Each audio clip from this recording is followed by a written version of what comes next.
Oedd fy haf fi yn dechrau yn y sioe fawr yn Llanelwedd. Yng nghanol yr holl brysurdeb, nes I holi rai o ffermwyr ifanc Cymru am iechyd meddwl yn y byd amedd. Bwrlwm y sioe, cyfle i ymlacio a mwynhau. Mae'n wythnos wahanol iawn I fywyd y mwyafrif helaeth o ffermwyr o ddydd I ddydd. Gyda goriau hir ac amodau ansefydlog, dwi ddim yn syndod bod hyn yn gallu bod yn straen. Mae'n gallu bod yn broblem fawr, ti'n gallu dala fe nôl am sbel fach, a wedyn mae'n dod I pwynt wedyn, ti yn craco, pan mae hwnna'n digwydd wedyn, sneb yn actually gwybod beth sydd I achosi fe.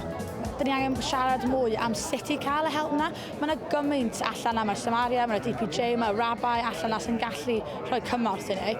Ond dwi pobl ddim wastad yn gwybod sut I cael e.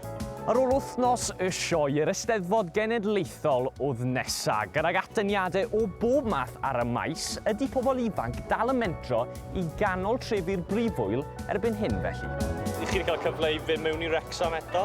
Fi ddim wedi bod mewn I Wrecsam, fi wedi bod yma o ddechrau'r wythnos yn y maes Carafannau. Wel, dwi jyst yn meddwl am steddfodau da ni wedi bod i'n blaenorol, da ni rioed I mentro off y maes. Erbyn canol mis Awst, roedd lot o bobl ifanc Cymru yn derbyn eu canlyniadau tygau.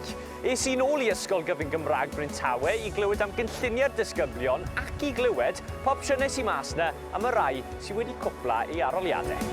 I'm not sure eto, but maybe Quakehead, falle college. Ie, fi'n meddwl Quakehead. Mynd I coleg I gwneud sport and exercise science, a wedyn bioleg hefyd. Ond mae eraill yn gweld dyfodol drwy lwybr gwahanol a phenderfynu peidio a pharhau yn y byd addysg. Fel Dan, nath ei ddechrau cynllun prentisiaeth gyda cwmni peirianneg yn Abertawe.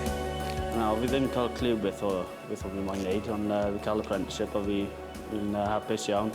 Mae lot o plant yn ddim yn gwybod amdano apprenticeships, ond oedd good way. Felly dyna flas ar fy ngwyliau haf eleni o'r sioe i'r Eisteddfod ac yn ôl i'r ysgol ar gyfer canlyniadau tygau. Haf prysur, ond un llawn hwyl hefyd.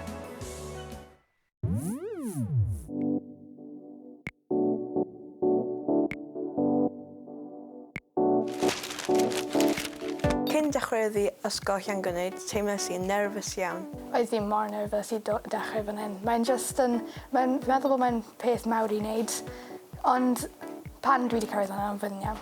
Roedd fi'n tipyn bach o nerfus, ond ddim fel terrified achos roedd fi gyda chwaer llun, so roedd fi'n helpu fi a fi gyda fel ffrindiau fi.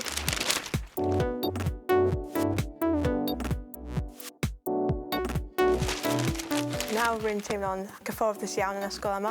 Mae pawb yn neis iawn yma ac mae'n hwyl I fod yma.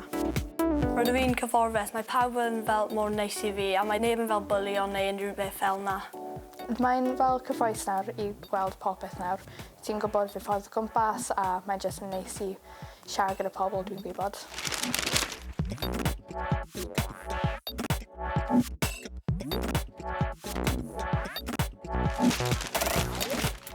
Byddaf yn dweud taflwch eich hunan mewn I pob gweithgaredd achos mae'n helpu chi yn y dyfodol I bod yn well gyda popeth. Trio I cyrfa y pobl newydd ti ddim wedi fel bod gyda yn eich bywyd a fel cyfleu eich gwaith cartref a pethau fel yna.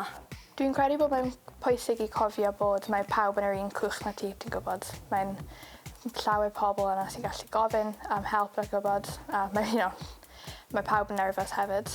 Jyst bod ei hunain achos byd ti'n fel cael mor ffrindiau, ti ddim eisiau bod ffrindiau gyda rhywun achos bod ni'n meddwl bod ti'n rhywun arall.